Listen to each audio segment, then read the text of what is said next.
Aku rebut kembali suami dan istana mewahku dari tangan kotor wanita pelakor yang fitnah dan bohongi suamiku. Assalamualaikum sahabat Bunda. Semoga Allah selalu memberikan kesehatan dan kebahagiaan untuk kita semua. Buat sahabat Bunda yang sudah subscribe, semoga rezekinya dilancarkan ya. Amin ya robbal alamin.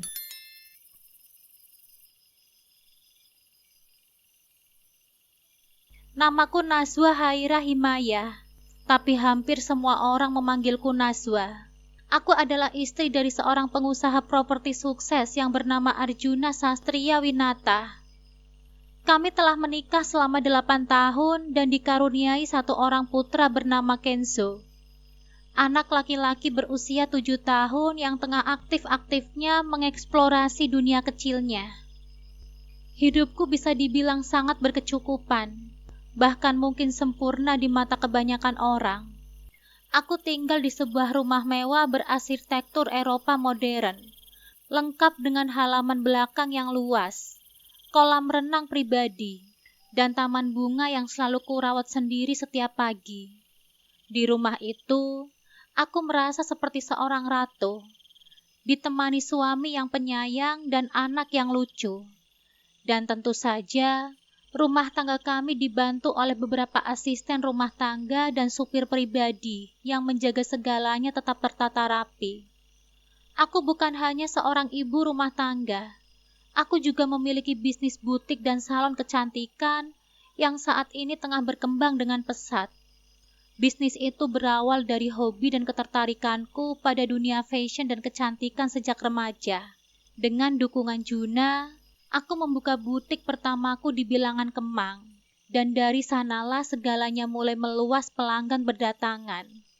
Kerjasama dengan influencer tumbuh, dan aku pun mulai membuka cabang-cabang kecil di beberapa pusat perbelanjaan mewah. Bagi sebagian orang, aku beruntung, tapi sesungguhnya semua yang kuraih bukan semata-mata karena keberuntunganku. Aku dan Juna memulai semuanya dari bawah. Kami menikah di usia muda. Aku 24 tahun dan Juna 26 tahun. Dan saat itu, dia baru mulai usaha propertinya dari nol. Modal seadanya, hanya berbekal kepercayaan dari 1-2 investor kecil dan ambisi besar. Kami tinggal di rumah kontrakan sederhana di pinggiran kota, dengan perabotan hasil mencicil dan makanan seadanya. Aku masih ingat betul saat malam-malam kami terjaga karena cicilan macet atau proyek yang gagal deal. Namun kami tidak pernah menyerah. Juna adalah tipe pria yang bekerja keras, dan aku pun berdiri di sampingnya, bukan hanya sebagai istri, tetapi juga sebagai sahabat, rekan, bahkan kadang menjadi tempat curhat bisnisnya. Aku kerap ikut mencatat pengeluaran proyek, menemani survei lokasi, dan bahkan menjadi penampung keluhan ketika pekerja lapangan mogok kerja. Tahun demi tahun berlalu. Saat usaha Juna mulai merangkak naik, aku pun memantapkan langkah membuka bisnisku sendiri. Ia tak pernah membatasi impianku. Justru dia mendorongku untuk tumbuh, menemaniku saat launching butik pertama, bahkan menjadi investor utamaku saat salon kecantikan pertamaku dibuka. Kami membangun semuanya dari bawah, dan akhirnya bisa menikmati hasilnya bersama. Rumah mewah yang kami tinggali sekarang adalah simbol dari kerja keras dan cinta kami. Namun ada satu hal yang tidak pernah berubah sejak dulu. Kedekatanku dengan lingkungan tempatku dibesarkan. Meski kini tinggal di perumahan elit, aku masih sering berkunjung ke rumah orang tuaku yang berada di perkampungan Jakarta Timur. Di sanalah aku lahir dan tumbuh. Sebuah gang kecil yang penuh dengan kenangan, dengan tetangga-tetangga yang sudah seperti keluarga sendiri. Aku pun teringat masa kecilku dulu. Salah satu tetangga yang paling dekat dengan keluargaku adalah keluarga Bu Ipah. Ibu rumah tangga sederhana dengan 3 anak. Salah satunya bernama Renata. Renata lahir 2 tahun lebih muda dariku. Kami tumbuh bersama, bermain di gang sempit, mandi hujan bareng, dan main masak-masakan dari daun jambu dan batu kerikil. Renata termasuk anak yang pendiam, pemalu, dan sangat penurut. Ibunya sering menitipkan Renata ke rumah kami saat beliau harus bekerja sebagai buruh cuci. Aku sering membelikan Renata jajanan. Bahkan saat masuk SMP, aku memberikan seragam lamaku yang masih layak pakai. Renata adalah bagian dari masa kecilku yang sederhana namun hangat. Setelah aku pindah ke rumah Juna, hubungan kami sempat terputus karena kesibukan masing-masing. Tapi sesekali saat aku pulang ke rumah orang tuaku, aku melihat Renata duduk di teras rumahnya. Kini sudah menjelma menjadi gadis remaja dengan wajah manis dan sikap yang masih pendiam seperti dulu. Aku tidak pernah menyangka, anak kecil yang dulu sering bermain lompat tali denganku akan kembali hadir di kehidupanku suatu hari nanti. Saat itu, aku hanya melihatnya sebagai adik kecil dari masa laluku, tidak lebih dari itu. Namun hidup memang tidak pernah berhenti memberikan kejutan.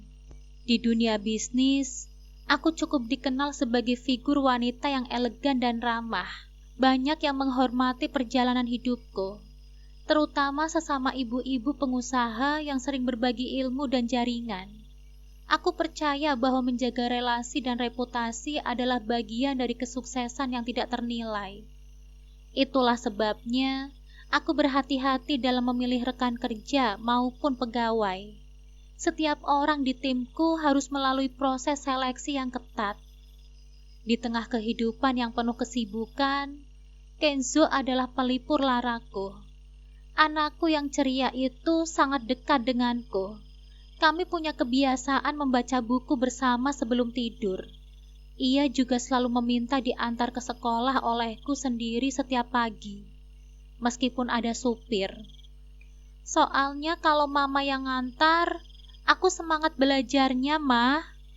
Begitu katanya sambil memelukku. Juna meski semakin sibuk, selalu meluangkan waktu untuk keluarga. Kami punya tradisi makan malam bersama setiap Jumat malam di restoran kesukaan Kenzo. Saat akhir pekan, kami sering menginap di villa milik Juna di puncak atau pergi liburan ke luar kota. Aku pikir, inilah hidup yang selalu aku impikan. Keluarga kecil yang harmonis, bisnis yang berkembang, dan masa depan yang cerah. Orang tuaku juga sangat bangga kepadaku, meskipun mereka hidup sederhana. Mereka tidak pernah menuntut apapun dariku. Cukup melihat anaknya bahagia dan berhasil, itu sudah cukup bagi mereka.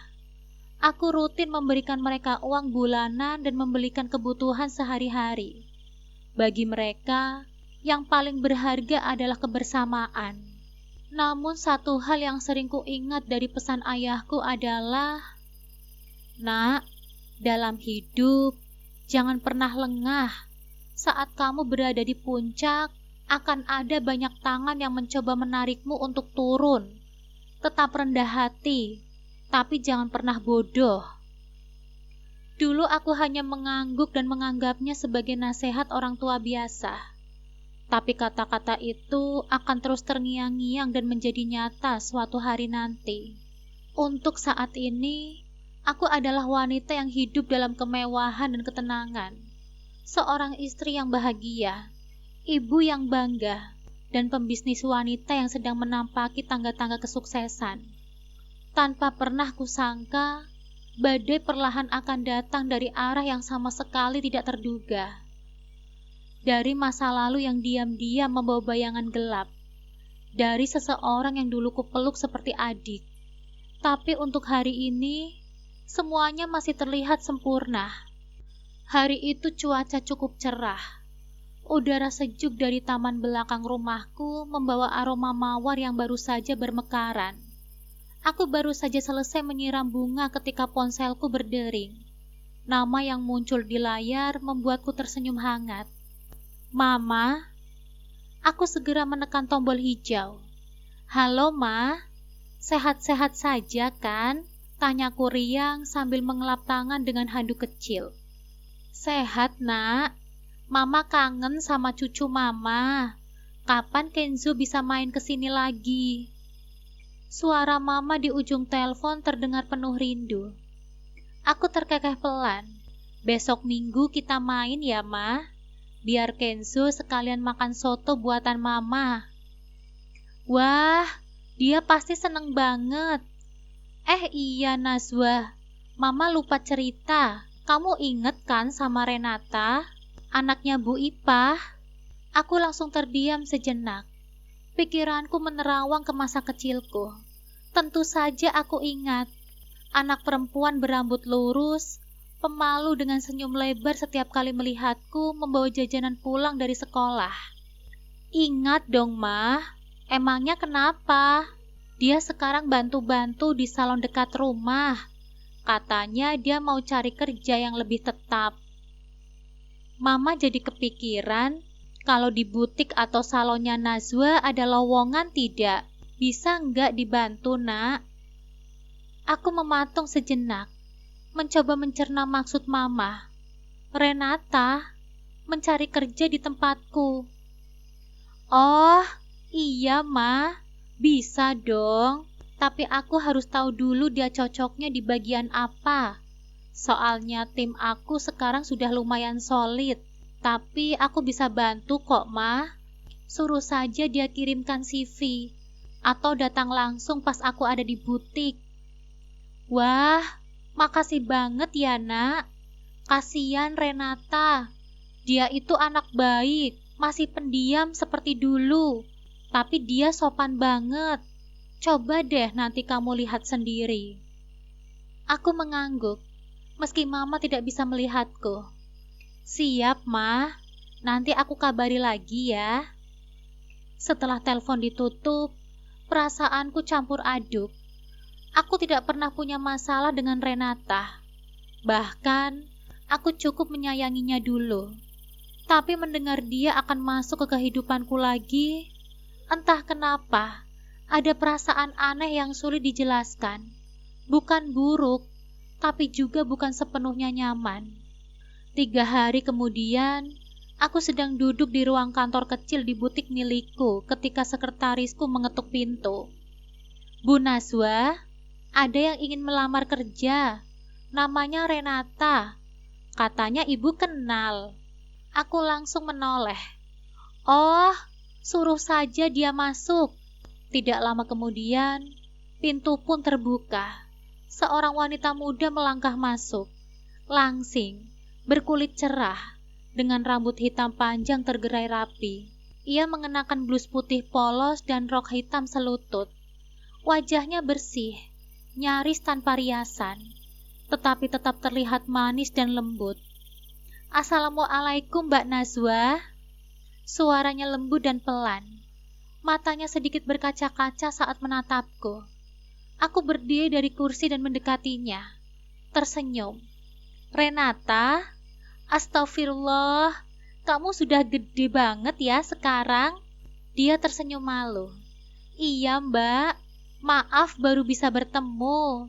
Makasih ya sudah mau menerimaku. Aku mengajaknya duduk dan mulai berbincang dengan santai. Renata kini berusia 26 tahun. Setelah lulus SMA, dia sempat kuliah di universitas swasta, tapi tidak selesai karena masalah biaya. Ia lalu bekerja serabutan, dari kasir minimarket, jaga konter pulsa, hingga akhirnya jadi asisten di salon kecil dekat rumahku. Kalau di sini, aku bisa bantu bagian apa aja ya, Mbak? Mau jadi cleaning juga nggak apa-apa, Mbak, katanya tulus. Aku mengangguk pelan, menatapnya dengan penuh pertimbangan. Dia terlihat polos dan jujur. Dari cara bicaranya, aku tahu dia bukan tipe yang banyak menuntut. Di salonku yang di Senopati lagi butuh asisten hairstylist. Mungkin kamu bisa mulai dari sana dulu. Nanti kalau udah lancar, bisa dilatih ke bagian yang lain. Bagaimana? Matanya langsung berbinar. Mau, Mbak. Aku seneng banget. Makasih ya Mbak Najwa. Makasih banyak. Aku tersenyum sambil menepuk lembut tangannya. Tapi nanti kamu tetap ikut pelatihan dulu ya. Ada SOP, seragam, dan jadwal kerja yang harus kamu ikuti. Iya Mbak, siap. Aku nurut kok Mbak. Hari itu, aku pulang ke rumah dengan hati riang. Rasanya menyenangkan bisa membantu seseorang dari masa laluku. Bahkan Juna pun memujiku saat aku bercerita. Kamu memang selalu punya hati emas, Najwa, katanya sambil memelukku dari belakang ketika aku sedang menyisir rambut di depan cermin. Aku menatapnya lewat pantulan kaca. Aku cuma pingin bantu orang yang butuh, apalagi dia itu dulu deket banget sama aku. Semoga dia beneran tulus ya kerjanya. Aku hanya mengangguk. Saat itu tidak ada sedikit pun kecurigaan dalam hatiku. Bagiku, Renata adalah bagian kecil dari masa laluku yang membawa kehangatan. Aku tidak tahu bahwa dia juga membawa sesuatu yang lain. Sesuatu yang perlahan akan menguji kekuatan cintaku dan mengguncang istana kecil yang telah kuperjuangkan selama ini. Semenjak Renata mulai bekerja di salon milikku yang terletak di kawasan elit Senopati, Jakarta Selatan, semuanya berjalan lancar. Dia cepat beradaptasi, meski hanya sebagai asisten hairstylist. Sikapnya yang ramah dan penurut membuatnya disukai banyak pelanggan.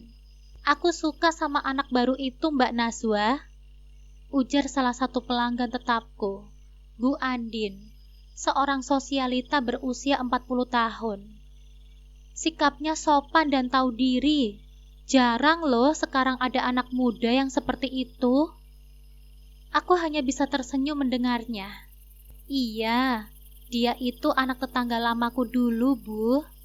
Emang dari dulu dia itu anaknya sopan. Renata juga tidak pernah berlebihan. Dia datang paling pagi, pulang paling akhir. Dia membantu bersih-bersih, menyiapkan alat, bahkan membantu pelanggan lanjut usia dengan perhatian ekstra. Tak sekali dua kali timku memuji dedikasinya. Namun ada sesuatu yang mulai terasa aneh. Suatu malam, ketika aku sedang bersantai di ruang tengah bersama Juna dan Kenzo yang bermain balok-balokan, ponsel Juna berdering. Aku tidak berniat mengganggu, tapi dari jarak tempatku duduk, aku sempat melirik layar ponsel Juna. Renata, salon Senopati. Juna dengan cepat mengambil ponsel dan melangkah keluar ruangan. Seketika, dadaku terasa sesak. Entah kenapa, aku mencoba menenangkan diriku. Mungkin cuma masalah kerjaan, pikirku. Bisa jadi, Renata ingin menanyakan soal jadwal atau stok alat yang harus dibeli. Namun beberapa menit kemudian Juna kembali. Tersenyum tipis di wajahnya. Siapa, Mas? Tanyaku pelan. Renata, katanya ada alat hair steamer yang rusak. Minta diganti baru. Jawabnya ringan. Lalu duduk kembali bermain bersama Kenzo. Aku mengangguk, tapi tetap saja ada perasaan aneh dalam benakku. Kenapa Renata menelpon langsung pada Juna? Bukankah seharusnya dia melapor ke manajer salon atau ke aku? Hari-hari berlalu. Aku sengaja tidak terlalu memikirkan hal itu. Hubungan rumah tanggaku dengan Juna selama ini baik-baik saja. Kami jarang sekali bertengkar. Juna pun selama ini selalu suportif, bahkan membantu dari sisi manajemen bisnis saat aku mulai ekspansi. Tapi sejak beberapa minggu terakhir, ada perubahan kecil dalam sikapnya. Ia sering pulang lebih malam. Kadang membawa alasan rapat mendadak atau bertemu dengan klien. Bahkan Kenzo pun mulai bertanya, "Papa kok sekarang jarang nemenin aku tidur ya, Ma?" Tanyanya polos suatu malam. Aku hanya tersenyum dan membelai kepalanya. "Papa lagi kerja, sayang. Biar Kenzo bisa beli mainan yang baru." Namun dalam hatiku, pertanyaan Kenzo seperti menusuk. Benarkah Juna sedang bekerja? Atau ada sesuatu yang tidak aku ketahui? Sampai suatu sore, Aku memutuskan mampir ke salon senopati tanpa memberitahu siapapun. "Bu Najwa," seru manajer salon, Rina, begitu melihatku masuk. "Ada yang bisa saya bantu, Bu?" "Tidak, aku cuma mau lihat-lihat saja. Kangen dengan suasana di sini," kataku sambil tersenyum. Aku berjalan ke arah belakang tempat pewarnaan rambut. Di sana, Renata sedang menata rambut seorang pelanggan. Ia nampak begitu luwes, bahkan bisa mengobrol ringan dengan cara bicara manis yang berbeda dari biasanya. Matanya menoleh ke arahku, dan aku bisa melihat seberkas keterkejutan sebelum ia tersenyum dengan sopan. "Mbak Najwa, tumben Mbak kesini," sapanya. "Lagi ingin ngecek saja," jawabku ringan. Tapi di saat itulah aku melihat sesuatu yang membuat nafasku nyaris tercekat. Di meja kecil tempat Renata meletakkan barang-barangnya, ada sebuah ponsel. Layarnya menyala karena notifikasi pesan masuk. Aku melihat jelas nama yang muncul di layar itu. Mas Juna, dengan nada love di sampingnya. Jantungku berdegup kencang, bukan karena aku cemburu, tetapi karena tiba-tiba semuanya mulai terasa tidak beres. Kenapa ada emotikon hati? Kenapa Renata menyimpan nama suamiku dengan Mas Juna disertai tanda love? Dan yang lebih membuatku ngeri, kenapa ponsel itu tidak terkunci? Aku tidak langsung menegur atau bertanya. Aku pulang sambil membawa keresahan yang membuncah. Malamnya, aku mulai membuka kembali log pesan, email kerja, dan catatan keuangan. Juna adalah suamiku, sekaligus partner bisnisku. Aku memiliki akses ke banyak hal, namun Juna selalu bersih. Tidak ada jejak atau bukti apapun. Lalu keesokan harinya, aku memutuskan untuk mengajak Renata berbicara secara pribadi di ruangan khusus salon. "Renata, boleh kita ngobrol sebentar?" tanyaku usai jam kerja. Ia nampak sedikit gugup, tapi dia mengangguk. "Boleh, Mbak." Aku memandangnya tajam namun tetap tenang. "Aku lihat kemarin kamu ada komunikasi pribadi dengan suamiku." Renata tertawa kecil, mencoba nampak santai. "Oh, itu. Enggak kok, Mbak. Mas Juna kadang bantu aku soal stok. Soalnya waktu itu Mbak bilang aku bisa langsung koordinasi kalau ada alat yang rusak." Aku mengangguk pelan, mencoba menelan logikanya. Tapi hatiku menolak menerima mentah-mentah. "Renata, aku gak enak ngomong begini. Tapi aku cuma mau kamu tahu, hubungan profesional itu ada batasnya. Kamu bisa mengerti kan maksudku?"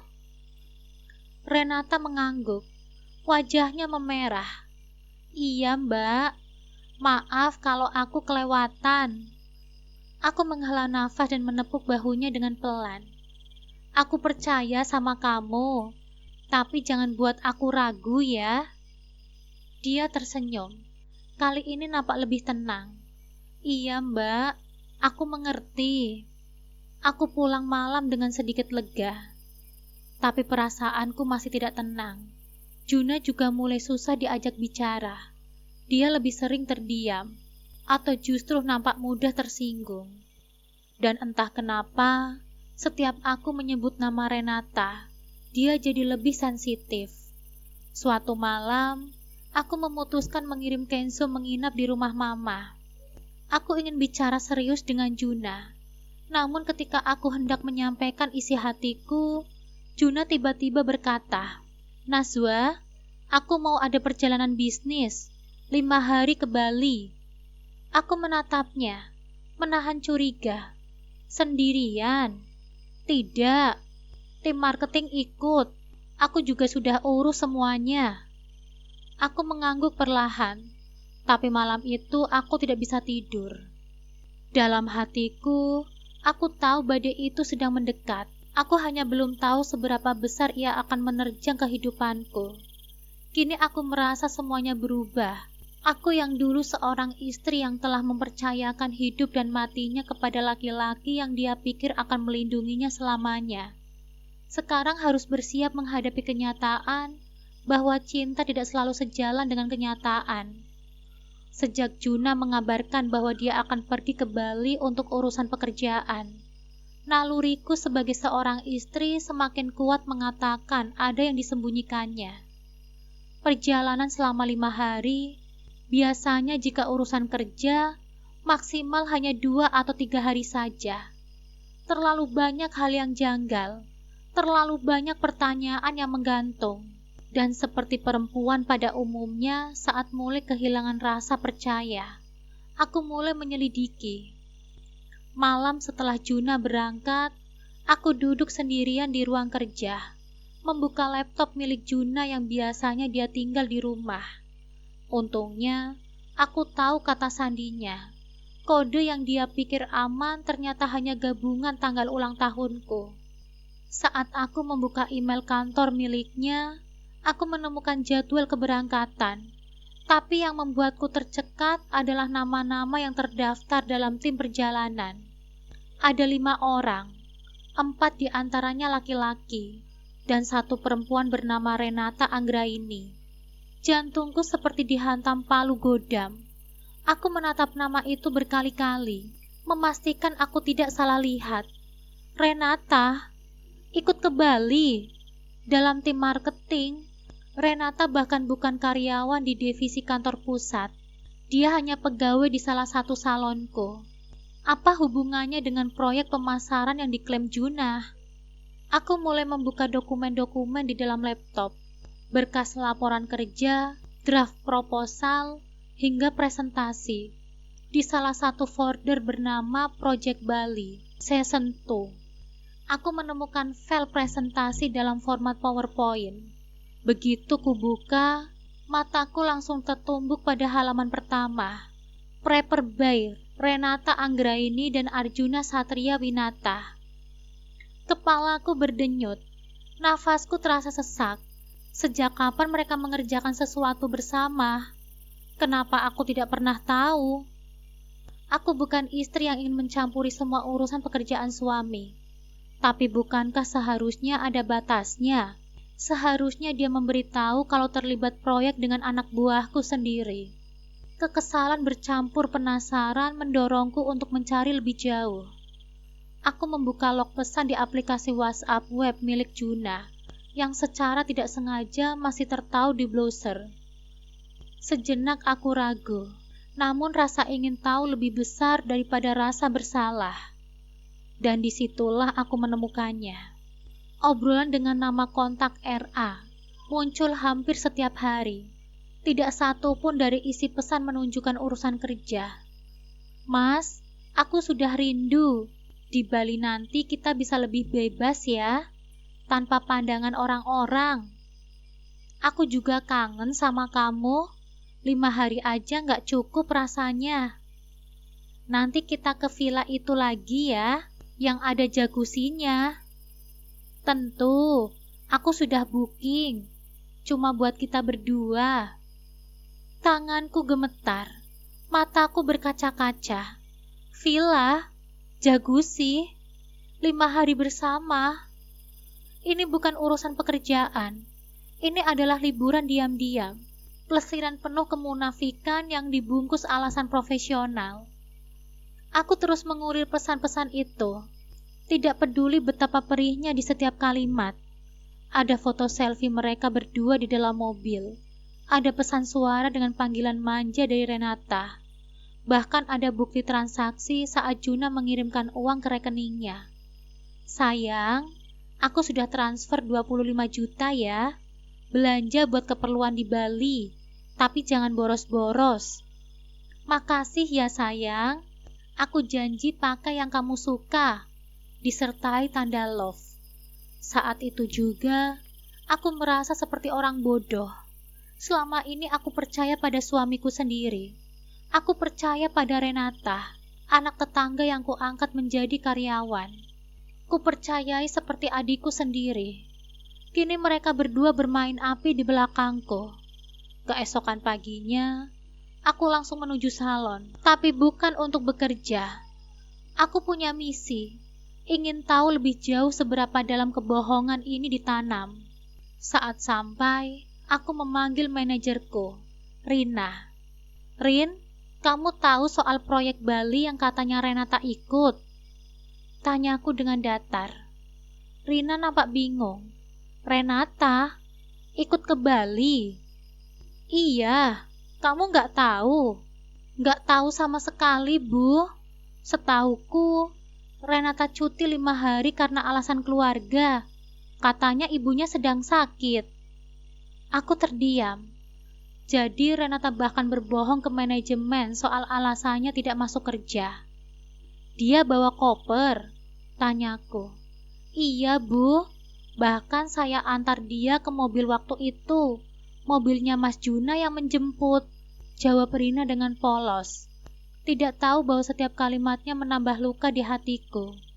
Aku merasa tubuhku melemas. Semakin jelas semuanya. Semua sudah direncanakan. Mereka tidak hanya berselingkuh, tetapi juga begitu lihai membungkus perselingkuhan mereka dengan kebohongan yang sistematis. Hari itu, aku pulang dengan kepala penuh rencana. Aku tidak bisa diam saja, tapi aku juga tidak bisa gegabah. Aku harus mengumpulkan semua bukti. Aku harus buat semuanya jelas. Aku menyewa seorang detektif swasta sore itu juga. Orang kepercayaan temanku yang pernah mengalami kasus serupa.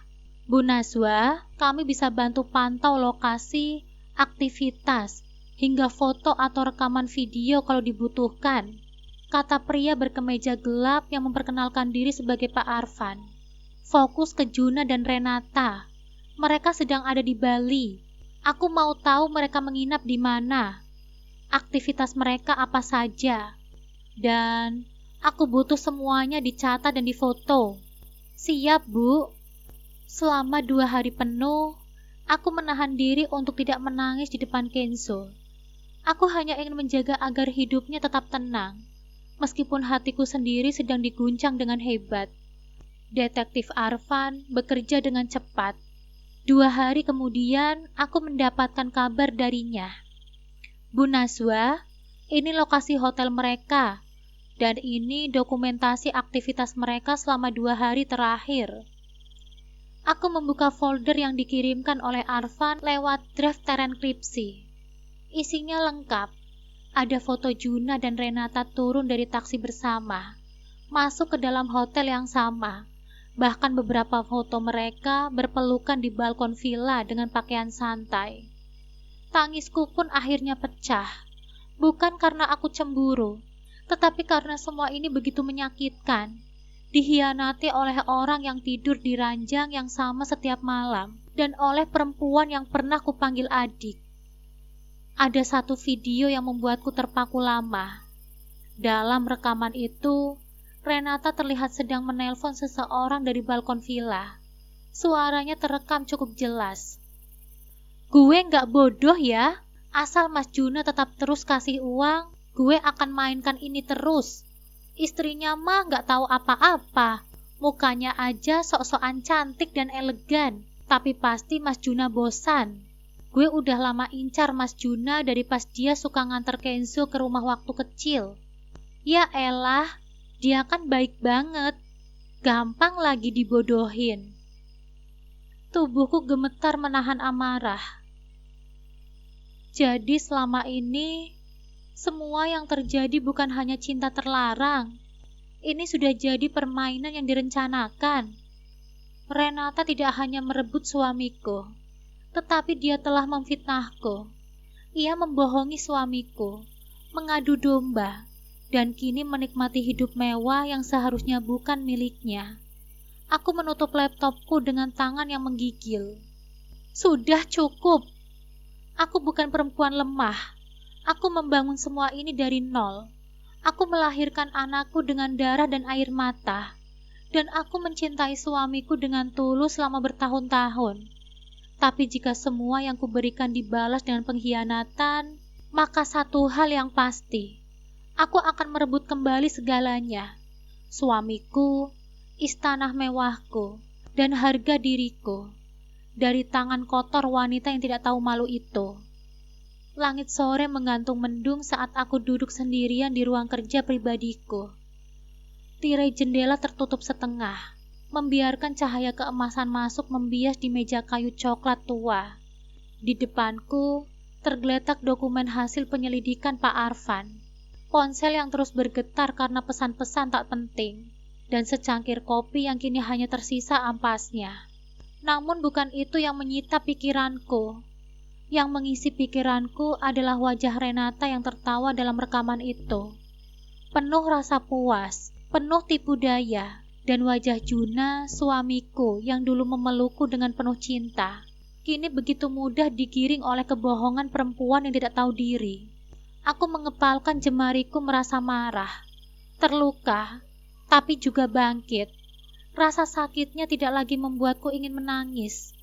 Jika dia berani merampas hidupku, aku akan rebut semuanya kembali, dengan cara yang akan membuatnya tidak bisa tidur seumur hidupnya. Batinku. Aku mengambil buku catatanku. Bukan sembarangan buku. Ini adalah jurnal pribadi yang dulu ia tulis saat memulai usaha salon pertamaku. Dari salon kecil di garansi rumah, hingga kini memiliki 3 cabang besar dan 1 pusat pelatihan kecantikan di Jakarta. Di halaman kosong, aku menulis 1 kata dengan huruf kapital. Strategi. Aku mulai menekankan. Di satu sisi halaman buku catatan, kutulis nama-nama. Arjuna Satria Winata, suamiku, CEO PT Winata Group. Mudah tersentuh emosi, suka dipuji, sering merasa bersalah tapi mudah dipengaruhi. Renata Anggraini, pelakor, mantan anak tetangga. Dia dibesarkan dalam keluarga serba pas-pasan, ambisius, pandai berbicara manis, bermuka 2. Di sisi lain halaman, aku tuliskan, senjata, bukti percakapan WA, foto-foto di villa, rekaman suara, mutasi rekening. Pihak netral, Rina, manajer salon, Pak Arfan, detektif, Ayu, asisten rumah tangga yang sering melihat Renata datang diam-diam.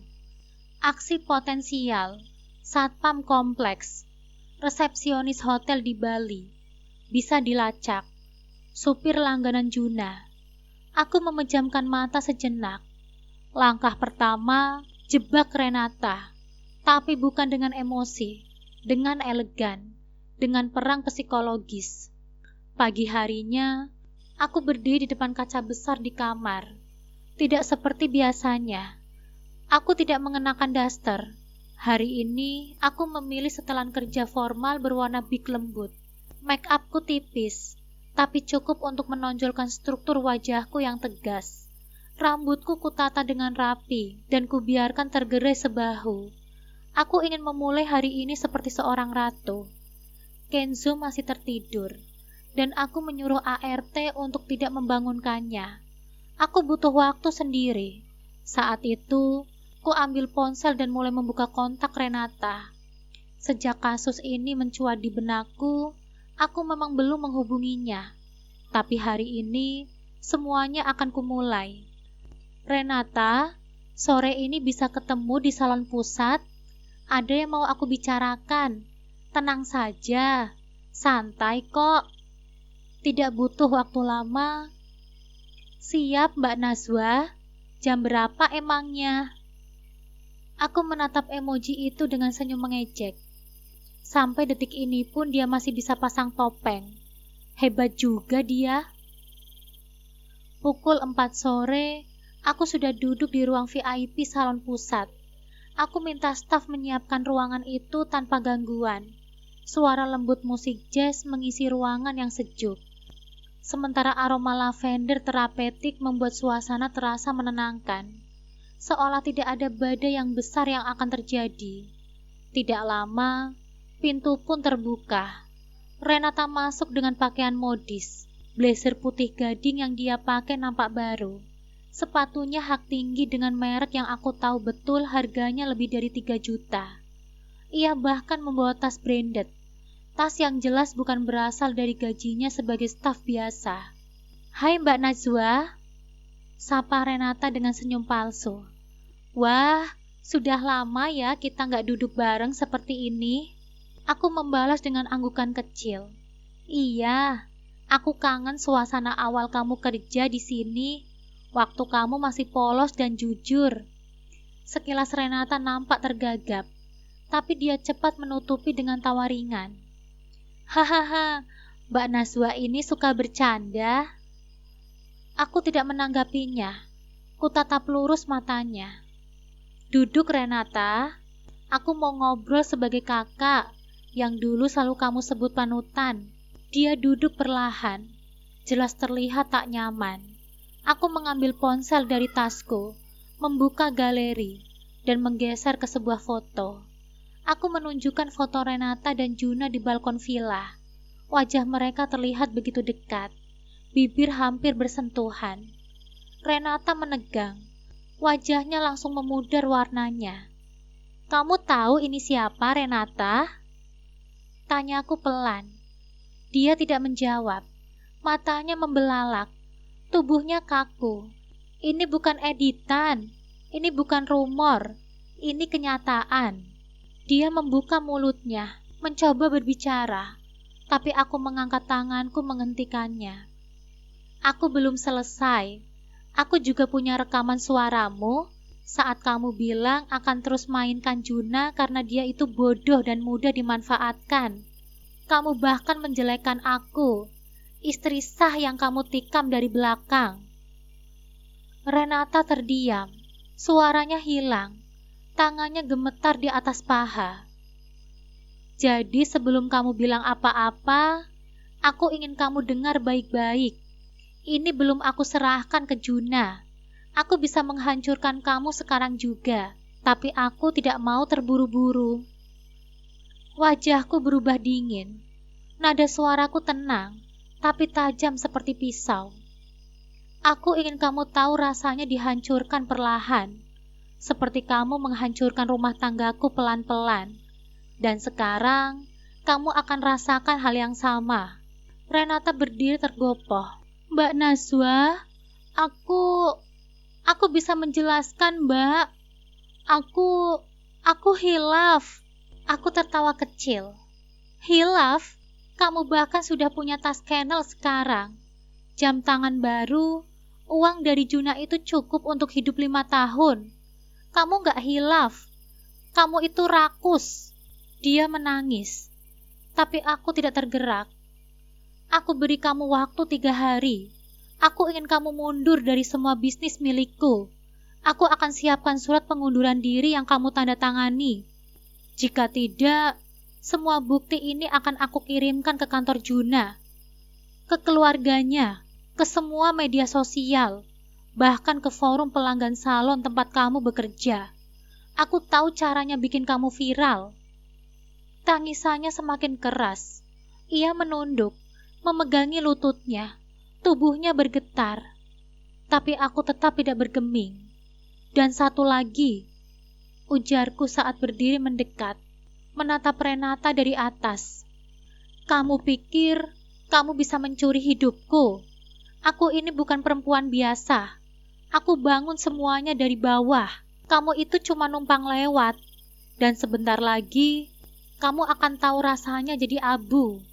Malam itu aku duduk di balkon kamarku sambil menatap langit malam. Angin bertiup lembut, tapi hatiku masih bergejolak. Aku belum lega, belum tuntas. Langkah pertama berhasil. Renata sudah goyah, tapi itu belum cukup. Namun tak kusangka keesokan harinya Juna masih berada di Bali. Justru mengabariku bahwa dia ingin menceraikanku. Aku tidak terkejut karena sebenarnya aku juga ingin bercerai dengannya. Hanya saja, aku masih melihat anakku Kenzo, dan aku tidak ingin dia tumbuh dalam keluarga yang broken. Aku sebenarnya ingin memberikan ancaman saja kepada Juna. Namun kenapa justru Juna ingin menceraikanku? Setelah aku bertanya dan menggali informasi, tidak kusangka ternyata wanita pelakor Renata itu yang menyuruh Juna untuk menceraikanku. Entah apa yang dia katakan kepada Juna. Sampai Juna, Luluh dan hari itu juga mengirim surat perceraian ke diriku. Seorang pengacara wanita parubaya duduk dengan berkas perceraian di tangannya. Bu Naswa, jika ibu sudah yakin, tinggal tanda tangan saja di sini. Pak Juna sudah lebih dulu menandatanganinya pagi tadi, katanya dengan lembut. Aku menunduk. Mataku menatap lembar demi lembar dokumen yang seolah menyayat hatiku. Namaku berdampingan dengan nama Arjuna Satria Winata, lengkap dengan kalimat, telah sepakat untuk bercerai secara baik-baik. Baik-baik? Aku nyaris tertawa. Tidak ada yang baik dari pengkhianatan. Tidak ada yang baik dari ditinggalkan begitu saja demi wanita yang datang di masa lalu, membawa luka dan menjadikannya senjata. Namun hari itu, aku memilih untuk melepaskan. Aku sudah lelah berperang dalam rumah yang hanya tinggal puing-puingnya saja. Tanganku gemetar saat menandatangani surat itu. Selesai sudah. Beberapa hari kemudian, aku pindah ke rumah baruku. Sebuah unit townhouse sederhana di daerah Cipete. Tidak sebesar rumah lamaku. Tidak semewah istana di kawasan elit tempat Juna tinggal. Tapi tempat ini cukup tenang, dan aku ingin memulai dari ruangan yang bersih, terbebas dari bayang-bayang pengkhianatan. Aku membawa Kenzo bersamaku. Keputusan itu disepakati dalam sidang mediasi. Juna anehnya tidak keberatan. Biar kamu urus dulu, nanti kalau aku sudah lebih siap, kita bisa bicara lagi soal waktu kunjungan, katanya waktu itu dengan wajah datar. Aku tahu maksudnya. Juna masih ingin bermain rumah tangga dengan Renata tanpa beban. Hari-hariku kini dipenuhi kesibukan. Aku kembali turun langsung mengelola salon dan lini bisnis kosmetikku. Aku ingin memulihkan fokus. Tapi ada satu hal yang terus mengganggu pikiranku. Renata ternyata belum menyerah. Setelah kejadian pertemuan di salon waktu itu, Renata memang menghilang beberapa hari, tapi kemudian dia kembali muncul di media sosial, berpakaian glamor, mengunggah foto-foto makan malam di restoran mewah bersama Juna. Tidak ada satupun menyebut namaku, tapi semua orang tahu siapa yang sedang ditusuk secara halus oleh unggahan itu. Komentar pun bermunculan. Akhirnya Mas Juna bahagia setelah sekian lama. Yang dulu gak bisa jaga, ya jangan salahin yang sekarang. Renata emang cocok jadi nyonya besar. Aku hanya mengamati, tidak membalas, tidak mengklarifikasi, tapi hatiku semakin terbakar. Bukan karena cemburu, aku sudah tidak berada di posisi itu. Tapi karena aku tahu kebenaran telah diinjak-injak oleh dua orang yang dulu pernah kupercaya. Dan kini, aku tidak hanya ingin merebut kembali suamiku. Aku ingin merebut kembali harga diriku.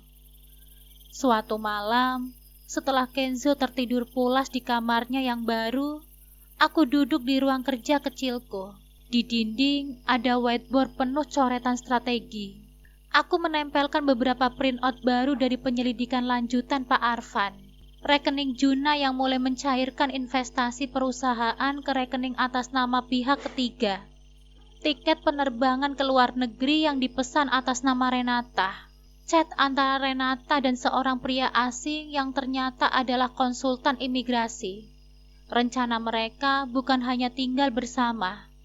Renata ingin membawa Juna pindah ke Australia. Aku menghela nafas panjang. Jadi begitu rencanamu, gumamku. Mataku menatap bingkai foto kecil di meja kerja. Wajah Kenzo tersenyum manis. Anak itu masih kecil, tapi sudah melihat orang tuanya pisah rumah. Dia tidak pernah bertanya langsung kenapa ayahnya jarang datang, tapi ada kesedihan di matanya setiap menyebut nama papanya. Dan aku tahu, waktuku hampir habis.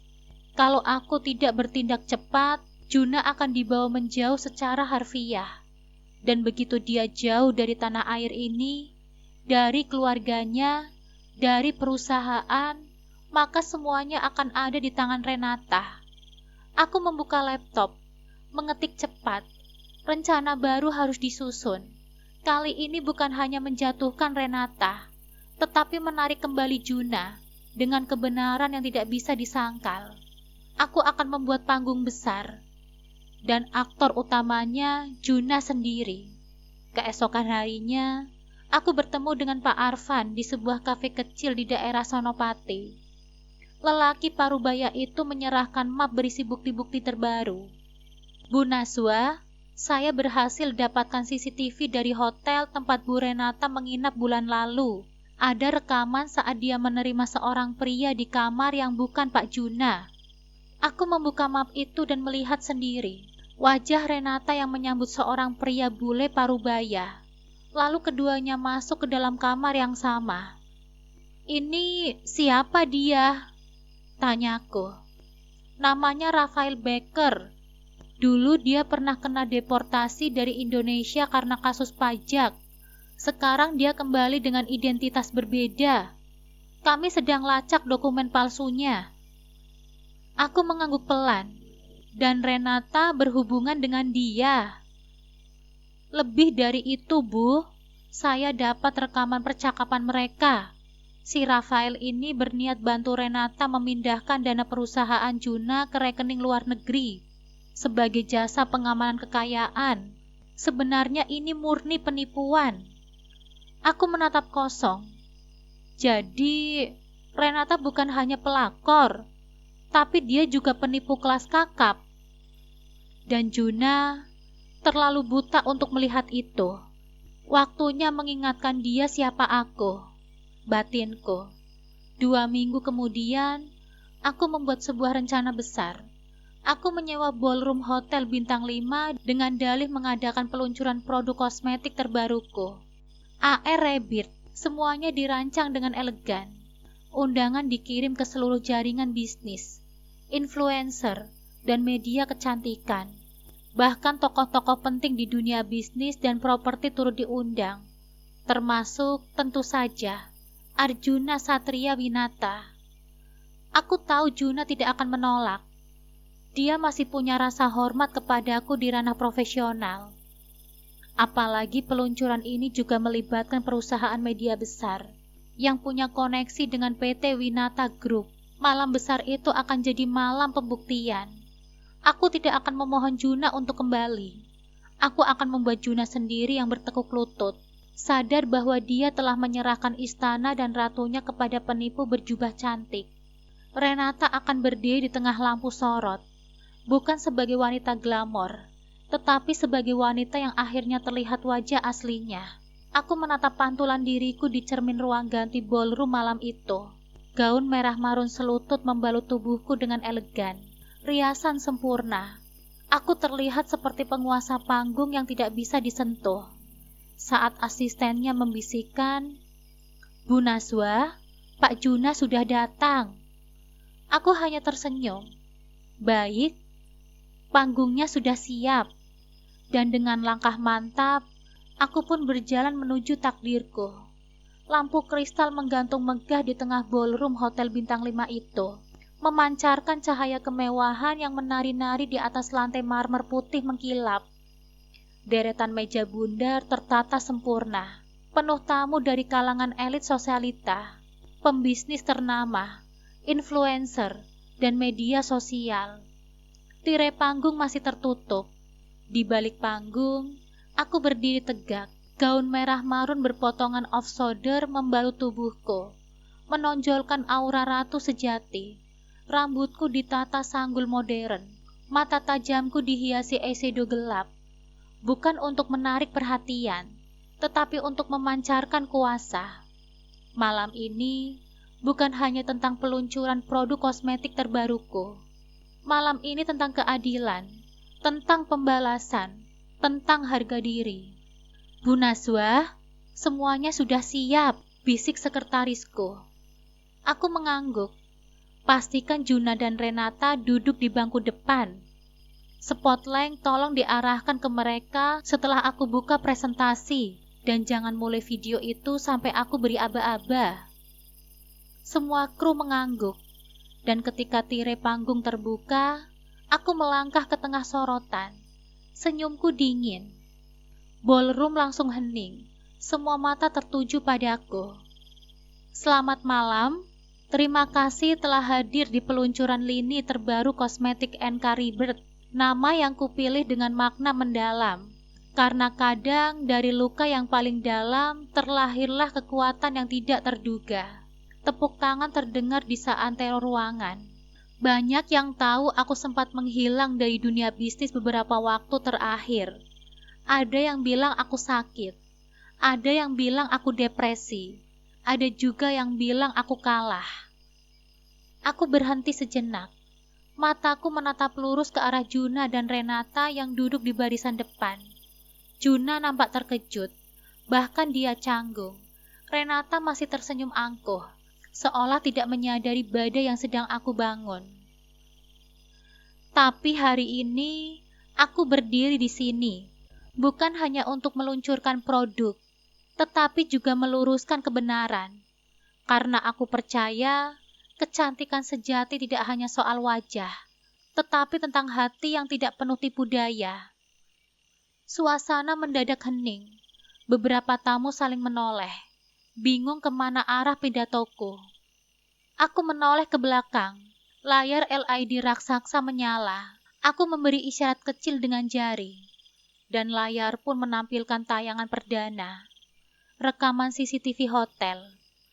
Renata dalam gaun hitam ketat menyambut seorang pria bule parubaya. Mereka berpelukan, lalu masuk ke kamar hotel.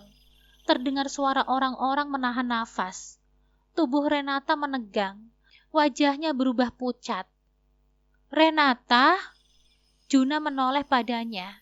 Suaranya bergetar. Renata mencoba berdiri, hendak menghentikan tayangan. Tetapi aku mengangkat tangan. Sabar, itu baru awal. Video berganti. Rekaman audio. Suara Renata dan pria bule itu. Juna percaya padaku membabi buta. Uangnya gampang digiring ke rekening luar negeri. Begitu kita di Australia, dia cuma boneka. Are you sure he's it not suspecting anything? Nope, dia pikir aku cinta mati. Laki-laki itu bodoh kalau sudah cinta. Ruangan bergemuruh. Para tamu mulai bersuara. Beberapa jurnalis mencatat dan merekam dengan cepat. Juna berdiri, wajahnya memerah, matanya membelalak menatap Renata yang kini tidak bisa lagi berkata-kata. Renata, apa ini? Renata tergagap. Itu editan. Najwa pasti editan. Aku mengangkat alis, tersenyum tipis. Kalau ini editan, ini juga editan ya? Layar menampilkan data transfer dari rekening perusahaan Juna ke rekening luar negeri atas nama pihak ketiga yang ternyata terhubung dengan si pria bule itu. Termasuk tanda tangan ini. Kamu palsukan juga, Renata? Tanyaku tajam. Renata terduduk. Wajahnya panik. Semua mata memandangnya seperti memandang makhluk asing yang menjijikan. Aku menatap Juna. Kau menuduhku gila. Menuduhku cemburu buta, meninggalkanku demi wanita yang ternyata bukan hanya mencintaimu, tetapi juga memperalatmu. Dan hari ini, aku tidak datang untuk memohon kembali. Juna terdiam, tubuhnya bergetar. Aku datang untuk membuatmu sadar bahwa saat kamu memilih menyerah pada kebohongan, aku memilih berdiri di atas kebenaran. Kamu boleh kehilangan aku sebagai istrimu, tetapi malam ini kamu akan kehilangan segalanya jika tidak bangun dari mimpi burukmu itu. Tepuk tangan mulai terdengar dari sudut-sudut ruangan. Renata bangkit, mencoba melarikan diri ke belakang, tapi dua petugas keamanan yang sudah aku siapkan dari awal menghadangnya. Maaf Bu, kami minta Anda ikut untuk dimintai keterangan. Rekaman Anda sedang diproses oleh pihak berwajib, ujar salah satu dari mereka. Renata berteriak histeris. Tetapi malam ini tidak ada yang terpukau dengan dramanya. Semua mata hanya memandang dengan jijik. Juna duduk kembali, menunduk, menutup wajahnya dengan tangan. Aku tidak menoleh kepadanya lagi. Aku melangkah ke tengah panggung dan berkata lantang, "Ribit bukan hanya nama produk. Ini adalah kisahku, tentang bangkit dari pengkhianatan, tentang berdiri kembali sebagai wanita yang tidak bisa dibungkam. Untuk kalian semua yang pernah dihancurkan, dihina, dan ditinggalkan, ingat, kita bisa memilih untuk kembali berkuasa, karena wanita kuat bukan yang menangis, tetapi yang bangkit dan membuktikan." Tepuk tangan membahana. Beberapa tamu berdiri, beberapa influencer menyiarkan langsung. Namaku trending di berbagai platform hanya dalam 1 jam. Dan malam itu, aku tidak hanya merebut kembali martabatku. Aku merebut kembali istana, kendali dan harga diriku. Juna tertinggal di kursi barisan depan, sendirian, dan untuk pertama kalinya sejak ia meninggalkanku, Juna menyadari dia telah salah memilih. Sudah sepekan sejak pertemuan kami yang menyakitkan itu, sepekan sejak Juna datang dalam wujud laki-laki yang hancur, memohon maaf atas luka yang tidak terbayar. Namun bagiku, sepekan itu justru menjadi awal dari ketenangan baru, atau begitulah yang kupercaya. Pagi itu, aku duduk di kafe langganan kami, tempat yang dulu sering kami kunjungi saat masih tinggal di rumah lama. Aku memesan cappuccino tanpa gula, membuka laptop, dan bersiap meninjau proposal pengamanan lini produk skincare baruku. Namun langkah seseorang yang mendekat membuatku menoleh, dan tubuhku menegang. Juna, dengan kemeja biru tua yang rapih namun lusuh. Dia berdiri canggung di hadapanku. Di tangannya ada map coklat yang nampak berisi dokumen. "Aku cuma butuh 2 menit, katanya pelan. "Tolong Najwa, bukan sebagai mantan suami, tetapi sebagai seseorang yang ingin memperbaiki semuanya dari awal." Aku menghela nafas dan menutup laptopku. Kali ini aku tidak mengusirnya.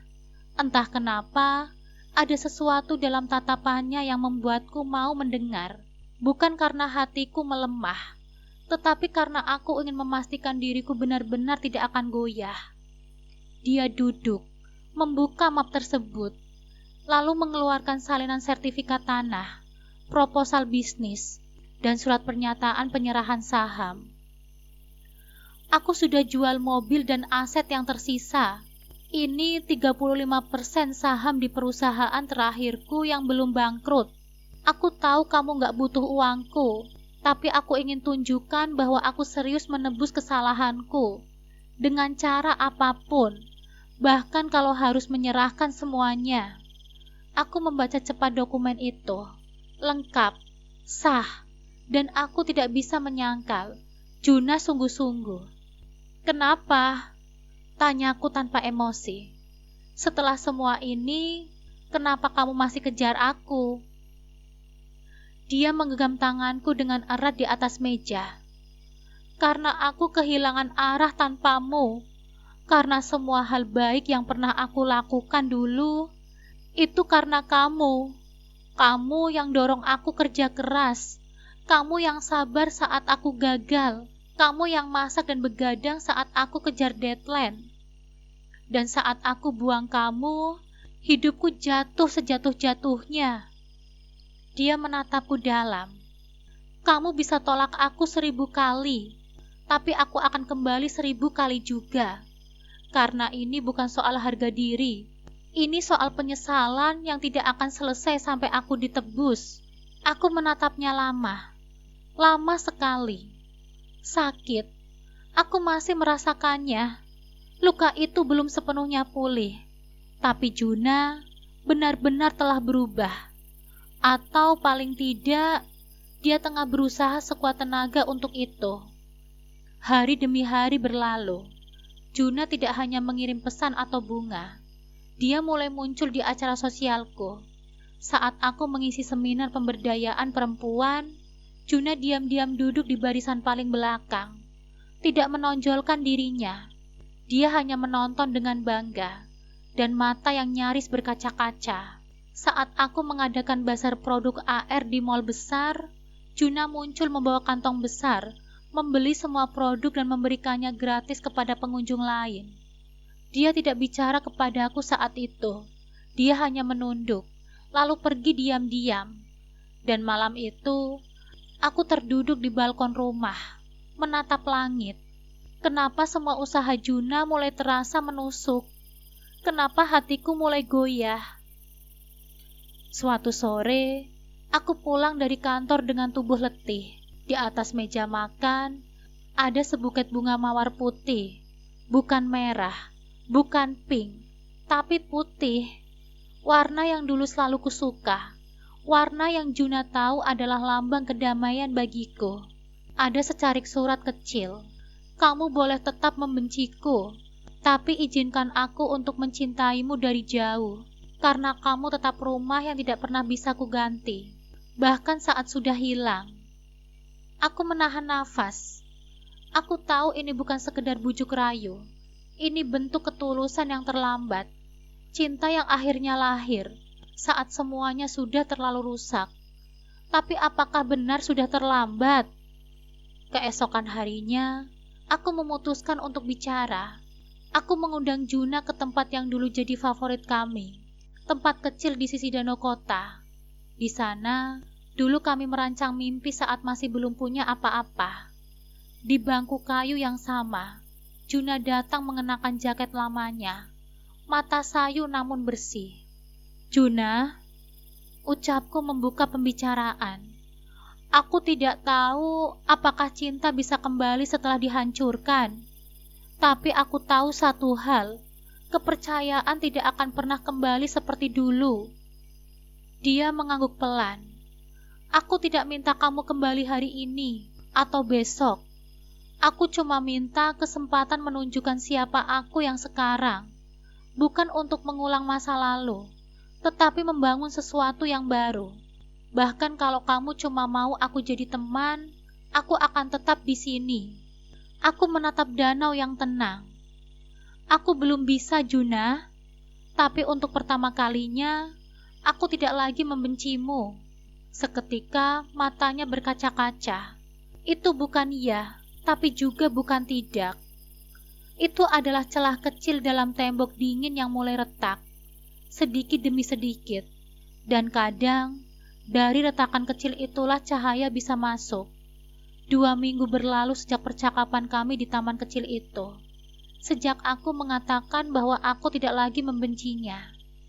Kalimat yang menggantung di udara seperti janji samar, namun cukup untuk membuat Juna berpegang dan terus berjuang.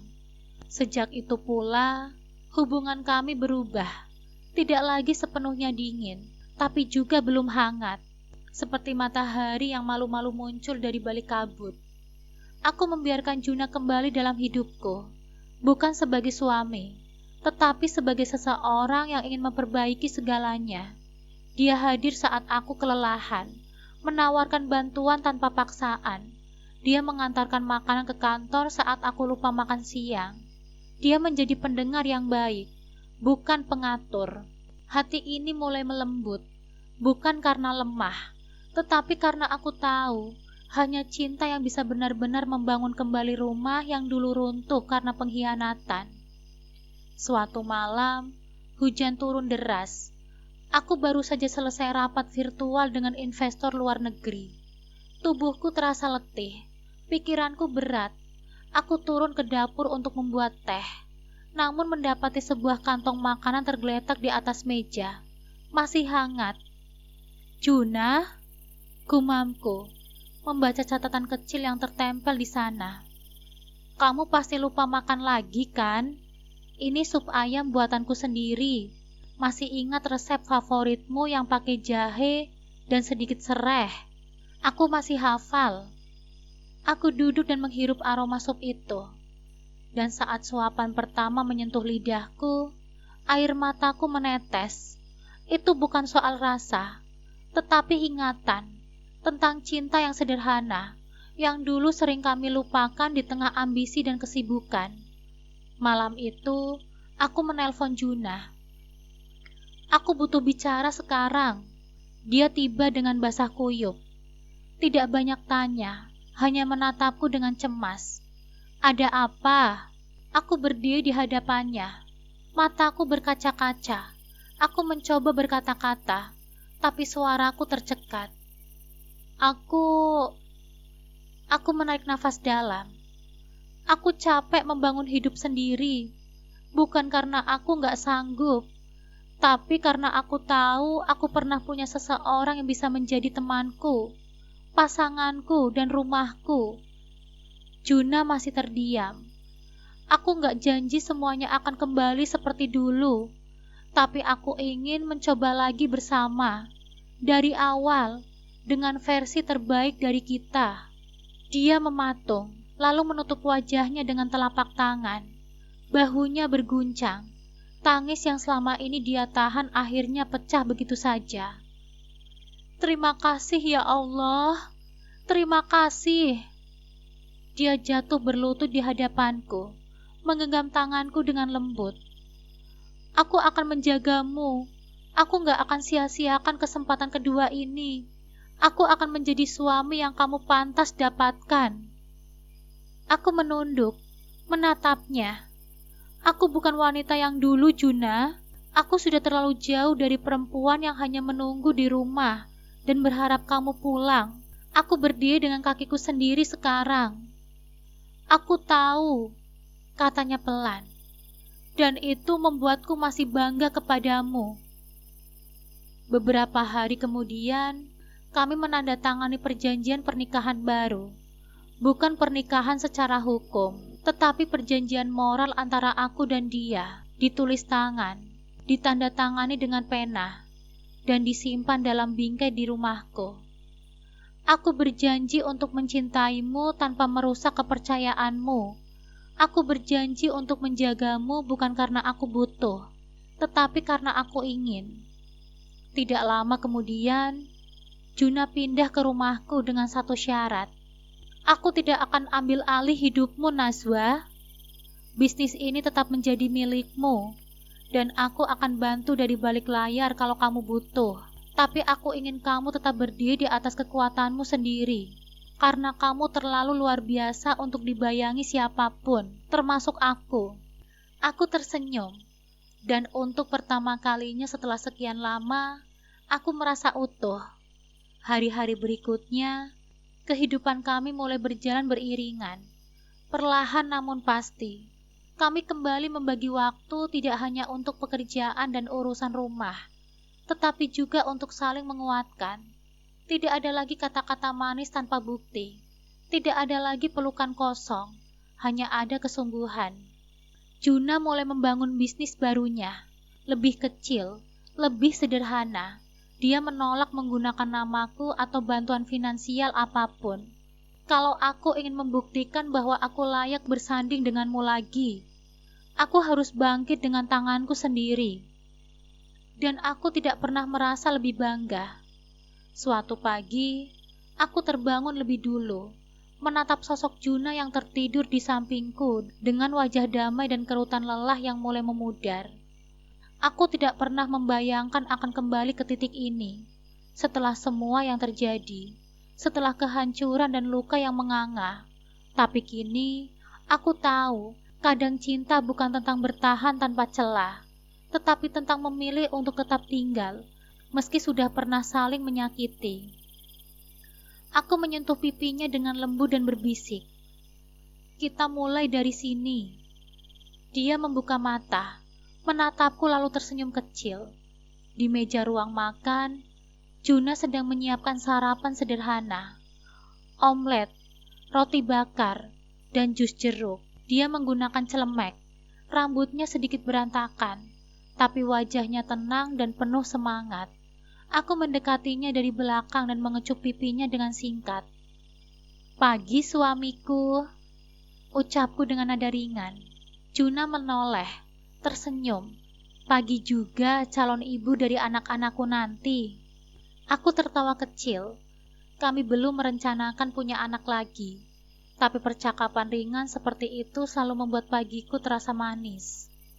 Namun kedamaian itu tidak bertahan lama. Beberapa hari kemudian, aku menerima undangan pameran bisnis wanita di Jakarta Convention Center. Aku diundang sebagai pembicara utama, salah satu usaha skincare lokal yang berhasil membangun bisnis dari nol. Tanpa ragu, aku pun menyanggupinya. Tapi aku tidak tahu bahwa salah satu tamu kehormatan yang juga akan hadir adalah dia, Renata, wanita yang pernah merebut Juna dariku, wanita yang memanipulasi, berbohong, dan merusak keluargaku tanpa rasa bersalah. Setelah skandal besar yang membuatnya dicemooh publik, Renata sempat menghilang, tapi kini entah dari mana datangnya. Dia kembali dengan wajah baru dan nama usaha kecil, Renata Beauty Glow. Saat aku dan Juna melihat daftar peserta pameran bersama, nama itu muncul di layar laptopku. Renata, aku memicingkan mata.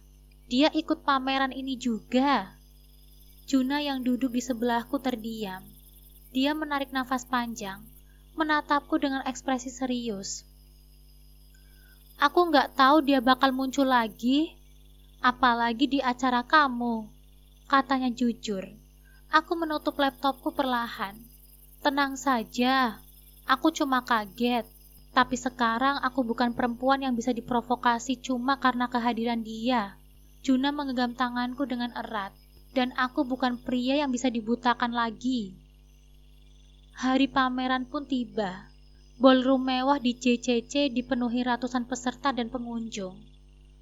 Booth milikku berdiri megah di tengah, dipenuhi pengunjung yang penasaran dengan produk skincareku. Sementara itu, di sudut yang tidak begitu ramai, booth Renata berdiri lebih sederhana. Dan di sanalah aku bertemu kembali. Tatapan mata pertama itu tajam, penuh sejarah, namun berbeda dari sebelumnya. Aku berdiri tegak, mengenakan setelan putih elegan dengan make up flawless, sementara Renata nampak anggun tapi sedikit tegang. Lama tak jumpa, Najwa, sapa Renata dengan senyum tipis. Kamu semakin sukses rupanya. Aku mengangguk singkat. Begitu juga kamu. Aku dengar kamu mulai usaha sendiri. Baguslah. Ia melirik ke arah Juna, yang berdiri tidak jauh dari botku, sedang mengatur logistik dan menjaga pameran. Tatapan mata itu menyimpan sesuatu, entah nostalgia, rasa menyesal, atau keinginan tersembunyi. Kamu dan Juna sudah balikan? Tanyanya, meski dia pasti sudah tahu jawabannya. Kami bangun ulang rumah tangga kami dari puing-puing yang kalian hancurkan dulu. Jawabku tegas. Dan kamu tahu, kadang luka membuat kami lebih kuat. Renata terdiam. Kata-kataku seperti cambuk. Dia tidak bisa lagi membantah. Dia hanya mengangkat alis sambil tersenyum tipis. Aku cuma datang untuk bisnis. Tapi kalau kamu merasa tersaingi, ya itu urusanmu. Aku tertawa pelan. Oh, Renata, aku gak bersaing dengan orang yang pernah aku kalahkan. Sepulang dari pameran, aku menceritakan semuanya kepada Juna. Aku tahu dia belum sepenuhnya berubah, tapi dia gak bisa menyentuh kita lagi. Kita sudah terlalu kuat buat dijatuhin cuma karena dia muncul lagi, kataku sambil menyender di bahunya.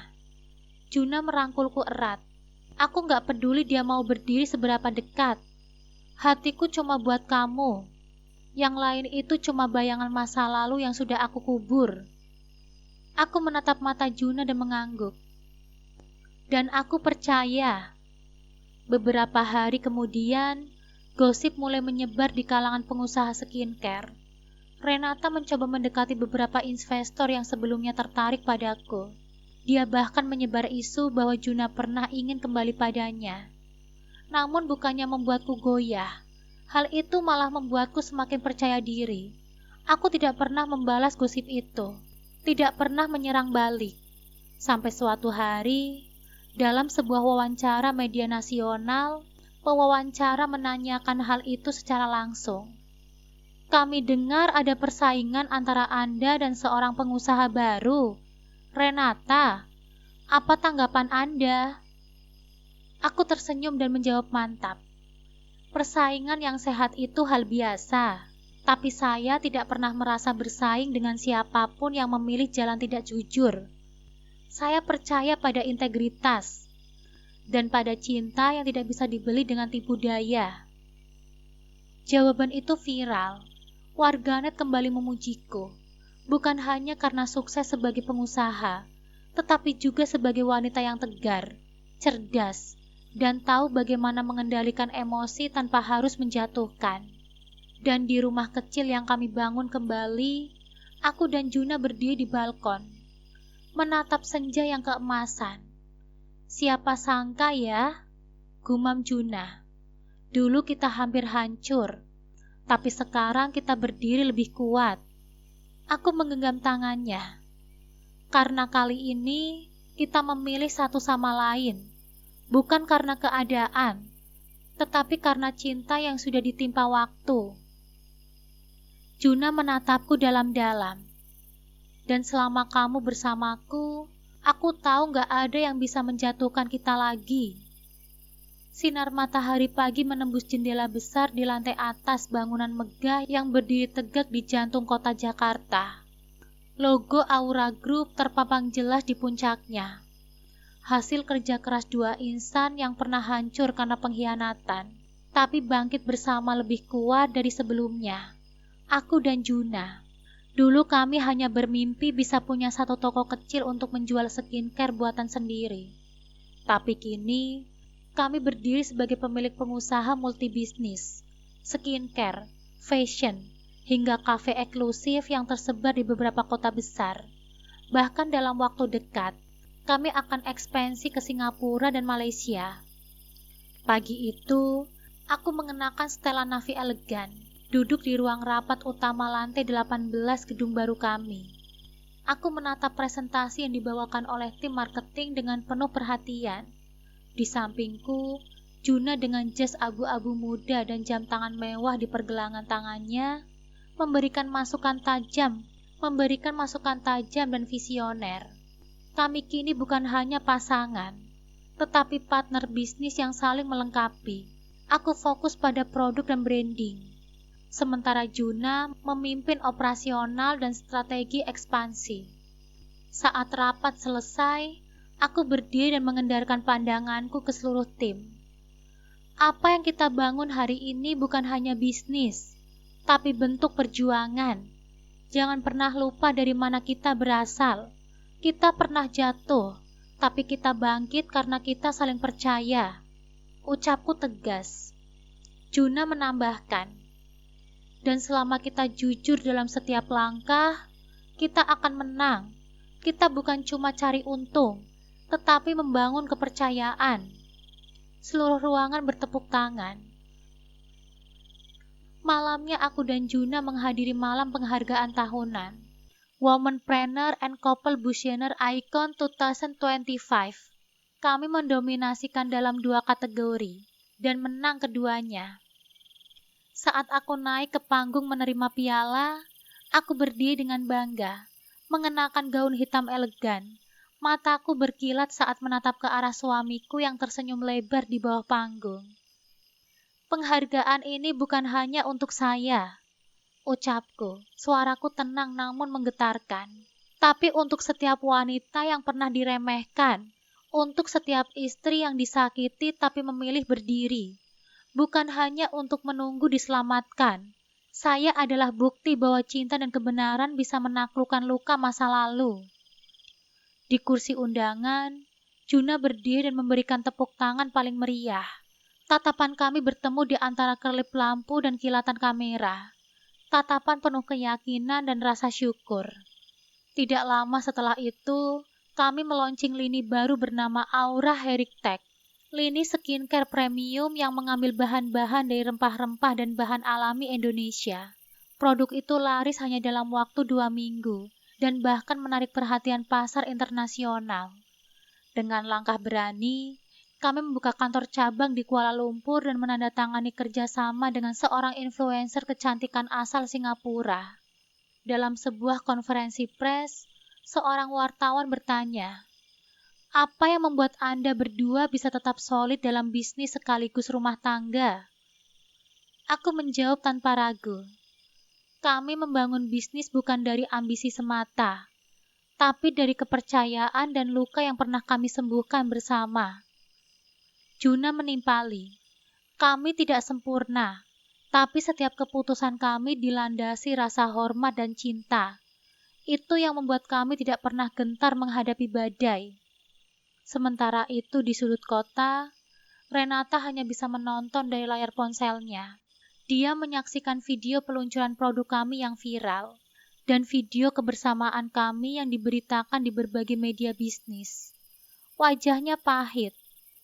Bisnis kecilnya semakin hari semakin tenggelam karena publik lebih percaya pada brand yang aku bangun. Renata sempat mencoba membuka celah melalui pesaing Aura. Tetapi sayangnya, track record masa lalunya membuat investor enggan bekerja sama. Nama Renata identik dengan skandal, sedangkan namaku identik dengan kekuatan, kecantikan, dan integritas. Dia hanya bisa menarik nafas panjang. Dia menang lagi, bisiknya pelan. Di sisi lain, aku dan Juna menikmati keberhasilan kami bukan dengan hura-hura, tetapi dengan kesederhanaan. Suatu malam, kami duduk di balkon rumah, beralasan karpet kecil, minum teh sambil memandangi Jakarta dari ketinggian. Aku masih ingat waktu pertama kali kamu tinggalkan rumah, ucapku pelan. Aku pikir semuanya sudah berakhir. Juna meraih tanganku, dan aku masih ingat waktu aku hampir kehilangan kamu selamanya. Tapi ternyata, kehilangan itu yang bikin aku sadar bahwa kamu satu-satunya rumahku. Aku menunduk, senyumku mengembang, dan sekarang kita punya istana yang kita bangun sendiri, bukan dari orang tua, bukan dari warisan, tetapi dari darah kita, air mata kita, dan keteguhan kita. Juna menarikku ke dalam pelukannya. Selama kita masih saling memilih, apapun bisa kita kalahkan, bisiknya. Malam itu kami tidak hanya memandang bintang, tetapi juga masa depan. Masa depan yang kini bukan lagi tentang balas dendam, tetapi tentang mewariskan semangat pantang menyerah kepada generasi berikutnya. Embun pagi menyelimuti jendela kaca besar rumah mewah bergaya Skandinavia milik kami. Dari balkon kamar tidur utama, hamparan taman yang rapi dan aroma mawar dari sudut pun membuat suasana pagi itu begitu tenang. Namun ketenangan itu tidak bisa menandingi debar bahagia di dadaku, yang kini tengah berdiri di depan cermin, mengelus perutku yang membunci dengan senyum mengembang. Kehamilan keduaku yang sudah memasuki usia 8 bulan itu menjadi karunia yang paling indah dalam hidupku. Lebih dari semua penghargaan bisnis, lebih dari semua kekayaan yang telah kami raih bersama. Anak kita akan lahir di dunia yang penuh cinta, ucapku lembut pagi itu, saat Juna memelukku dari belakang sambil ikut menyentuh perutku. Dia mencium pelipisku dengan sayang, dan dia akan tumbuh dengan tahu bahwa orang tuanya pernah hampir kehilangan segalanya, tapi memilih untuk saling memperjuangkan. Hari-hari kehamilanku dipenuhi dengan cinta dan perhatian. Juna bahkan sempat mengambil cuti selama 1 bulan penuh dari urusan kantor demi mendampingiku. Akhirnya, malam yang dinanti pun tiba. Aku mengalami kontraksi di tengah malam. Dengan sigap, Juna membawaku ke rumah sakit sambil terus menggenggam tanganku. Aku takut, Juna. Lirihku di atas ranjang rumah sakit saat menahan rasa sakit. Juna mencium tanganku. Aku di sini. Kamu kuat. Kamu sudah melewati badai lebih besar dari ini. Kita akan melewati ini bersama. Beberapa jam kemudian, tangisan bayi memecah ruang bersalin. Seorang bayi perempuan mungil lahir dengan sehat, dibungkus selimut putih lembut, dan langsung diletakkan di dadaku. Air mataku tidak tertahan saat aku memandang wajah mungil itu. Namanya siapa? Tanya suster. Aku dan Juna saling pandang, lalu tersenyum serempak. Alicia Putri Winata, jawabku dengan suara gemetar bahagia. Alicia karena dia adalah kemuliaan dan kecerdasan. Dengan ini lengkap sudah kebahagiaan kami dengan dua anak yang saling melengkapi. Kenzo anak sulungku dan Alicia anak keduaku. Setahun berlalu, Alicia tumbuh menjadi bayi yang ceria dengan mata besar sepertiku dan senyum manis milik Juna. Di hari ulang tahunnya yang pertama, kami menggelar pesta kecil di taman rumah, hanya dihadiri keluarga dan sahabat terdekat. Aku mengenakan gaun putih sederhana, menggendong Alicia yang tertawa-tawa saat melihat balon warna-warni di sekelilingnya. Dan Kenzo tengah asik bermain dengan ayahnya. Aku meneteskan air mata haru. Tidak ada kata yang bisa melukiskan perasaanku saat itu. Yang pasti, aku bersyukur atas setiap luka yang membawaku ke hari ini. Malam harinya, saat Kenzo dan Alicia sudah tidur, aku dan Juna duduk berdua di balkon. Kamu tahu? Aku membuka percakapan sambil menyandarkan kepalaku di bahunya. Dulu aku kira akhir cerita kita adalah perpisahan, tapi ternyata bukan. Balas Juna sambil menggenggam tanganku dengan erat. Akhirnya, justru menjadi awal dari cerita yang paling indah. Kami saling berpandangan, lalu kami tersenyum. Dalam diam, kami tahu kisah kami tidak lagi soal batas balas dendam. Bukan tentang kekalahan atau kemenangan, tapi tentang pengampunan, pertumbuhan, dan keluarga yang utuh. Di tengah langit malam yang bertabur bintang, aku berbisik pelan kepadanya. Aku bahagia. Terima kasih sudah kembali. Juna mencium keningku. Dan terima kasih sudah memberikan aku kesempatan kedua. Sebuah akhir yang damai dan awal kehidupan yang baru.